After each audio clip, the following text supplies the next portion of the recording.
Thank you for watching, liking, commenting, sharing, and subscribing right now. This is Chris. Hey Chris, this is Bughouse from the chat room. I had a quick question for you about antivirus software. I had used the Symantec product for a while, Norton product, but I kind of got away from it. It was a resource hog. More recently, my company has moved to the McAfee product, and I was kind of looking forward to that, but it's kind of a resource hog too. And I was just kind of wondering what your take was on some antivirus software out there that really wasn't too bad of a system hog, that was pretty good for everyday users to use, that again really just doesn't hurt the performance of the machine. And what your take was on that? Well, I used to love Symantec's products back when they were, well, Norton, and I think they're still kind of tied in an odd way. And then I think the brand kind of ran away from them, and instead of getting smaller and more effective, they ended up bloating and causing more harm than actually helping. Some people have different beliefs, but I completely understand what you're saying about the Symantec product line. As far as McAfee is concerned, I know I used to run it personally, and then it just became more and more of a hindrance than a help, and I ended up getting rid of it. And that's kind of the nature of software, especially when it gets more popular. You know, it grows and grows and grows and bloats, and eventually just kind of gets away from its core usefulness, and then you're already finding having to look out into the world of various anti-spyware and software or antivirus products, and kind of getting lost in the haze. The product that I know usually rates towards the top of antivirus ratings as far as stopping viruses is concerned is Kaspersky. Now the good news is if you watch your circulars or you just watch the internet for specials, there's some times when you can actually get Kaspersky for free, which is kind of nice. The idea behind antivirus software, I think, you have all these companies out there that charge subscription fees, and whereas it used to be just $20 or whatever to buy a product. Well, now it's more like a few dollars a month, nickel and diming you to death to stop you from either harming your computer accidentally or stop something from harming your computer. I would wager that there's probably more antivirus software products on the market than there are viruses. Again, that's probably a little. I can't back up that statement. It's non-scientific, but the point is, there's so much for you to choose from. There are a lot of demos that are available. Nod32 has been recommended. It's for being low on system resources, as well as I've got a discount if you use GNOME07. It's a 10% discount on Nod32. AVG also is what I've installed on my father's computer, AVG, the free version, just because he was, much like yourself, he was getting hit with, it just seemed slower, he couldn't figure out why. Here's the ironic part is, these antivirus products slow your system down, but then the same companies sell you software to speed your system up. So, okay, so I'm going to get on my little soapbox here and make a bold statement suggesting that most, if not all, of the world's antivirus and anti-spyware and anti-malware products should be free. If not free, then open source, definitely.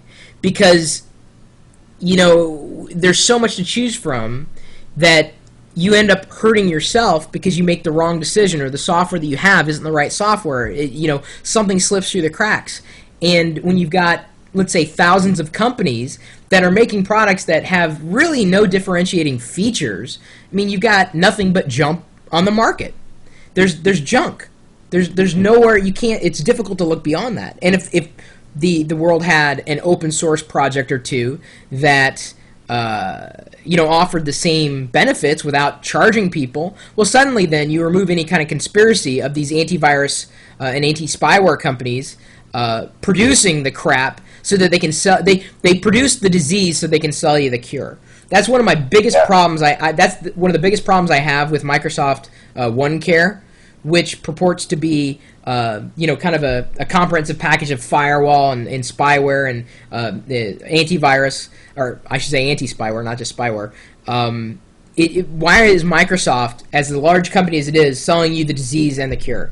There's something about that, and I realize they're different divisions, but there's something about that just bugs me. I mean, there's a free firewall that I've recommended. Oh, what is it? Aviri, free antivirus software at free-av.com. Clamwin. Oh, there you go. Okay. Clamwin, open source. All right, there you go. I'm going to recommend that. It's open source. Clamwin. Avast, someone else is recommending. There's a few of them out there, apparently. Komodo.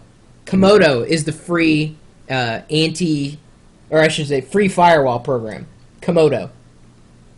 And that's at personalfirewall.komodo.com. COMODO.com.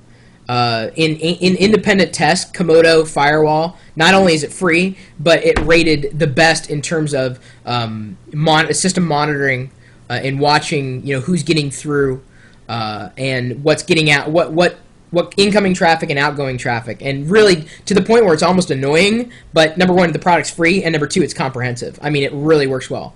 And that's Komodo. That's more of the that's more of the firewall monitoring incoming or outgoing traffic. Not exactly antivirus, but someone recommended clamwin.com. And there's a few of them. But you don't. The good thing is you don't have to necessarily stick with the big brands to have a protected system. All these other packages can do just as well, and in some cases better.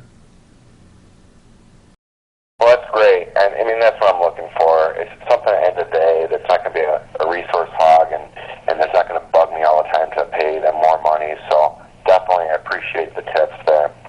Yeah, and I know this is almost a holy war when you ask someone what their favorite firewall, antivirus, anti-spyware program, because everyone has their own own opinions and own experiences. I tend to skew towards the open source or free for this kind of stuff. Or you could quite possibly switch platforms. That's another thing that can cut down on the amount of crap that you may receive. There was someone just sent me, as a matter of fact, I didn't realize this existed. OS X has of course they have a built-in firewall, but there's a product called Little Snitch. It's available from obdev.at, Objective Development, Little Snitch, and it's a firewall for OS X that really works really well, telling you about outgoing traffic from your binaries, which is really nice. It's really nice that it has that kind of monitoring tool. So it doesn't matter what operating system you're on, you have to inform yourself about what's happening around you. I'm not saying, it's so I just tried to basically stretch it out a little bit to let OS X people know that they haven't been forgotten necessarily. I don't know if I'd recommend an antivirus program for OS X. I think that might be a little overkill at this point. But some people, want to be completely safe. Right. All right. Well, we'll see. Yeah, it's no problem.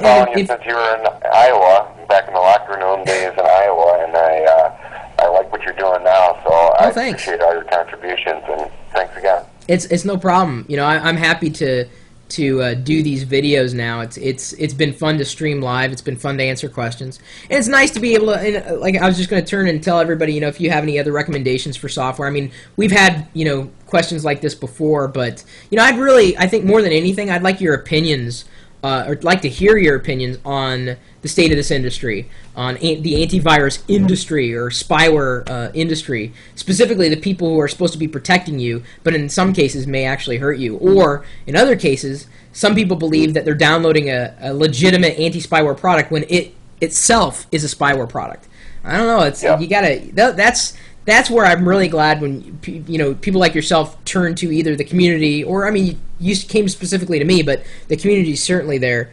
Get their opinions on a product before you actually go and buy it. And that's just going and doing independent research on your own, looking for links and whatnot. And this community is definitely full of them. I guarantee. If anybody pops into the chat room and asks a similar question, the conversation will be consumed for an hour talking about this stuff. So you're welcome. Swing by day or night in the chat room. We're open 24 hours a day, talking tech usually, unless people are talking about something else for one reason or another. And the chat room is there. And do you know where to get to it? That chat room where we're streaming live video? Yeah, sure do. Live.pirillo.com. Yeah, that's very good. That's very good. Live.pirillo.com. Well, see you later.